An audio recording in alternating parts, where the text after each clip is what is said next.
The reality is we have very limited options, looking at the clock ticking down. But instead of bemoaning our predicament, I will put a proposal forward, because that's what I believe we're charged with doing tonight, is recommending a proposal.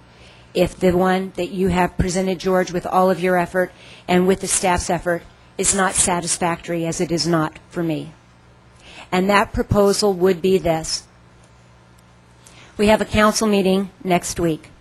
After that, because of the election, there will not be a meeting. There will be one at the end of the month, and then 3 after that, and then it is the next fiscal year.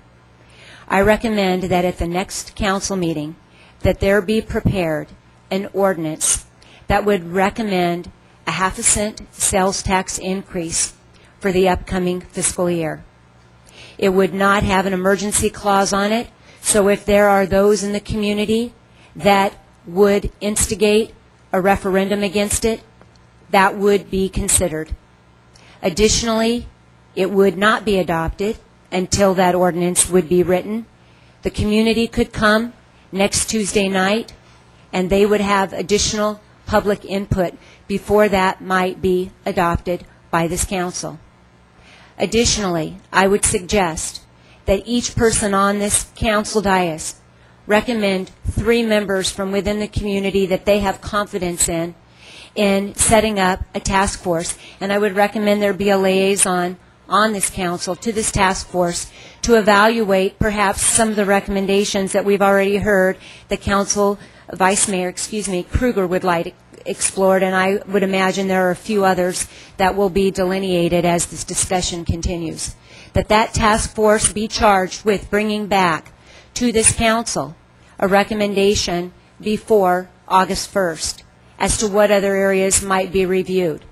At that point, if a sales tax increase, 1/2 cent dedicated to public safety, if that is passed and it is not examined as prudent by this task force and recommended a repeal by that task force to this council, that could take place, and or specific budget cuts that they have as community members on behalf of the citizens to recommend to us.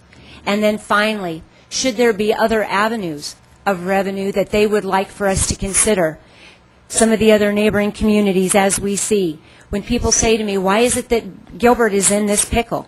A lot of it has to do with revenue sources that we do not utilize.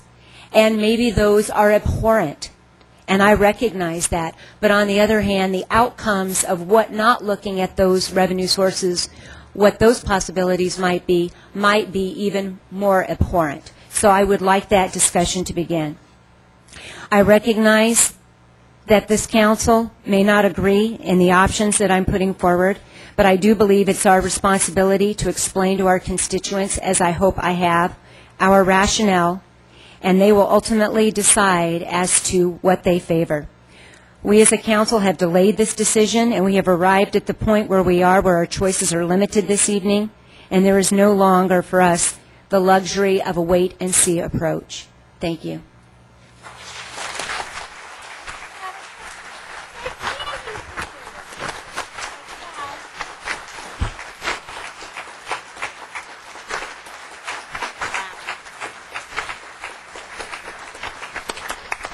Mr. Pettit, how much money do we know off the top of your head how much money 1/2 cent sales tax would raise?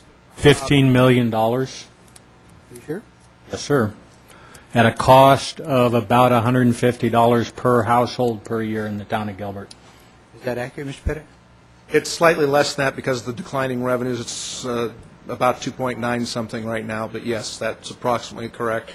And to Councilmember Abbott's point, and a reminder, I think we've had this discussion with the council before, because we are a general law city and because it's within the powers of the council to adopt the tax rate, it is, in the opinion of our legal counsel, not referable.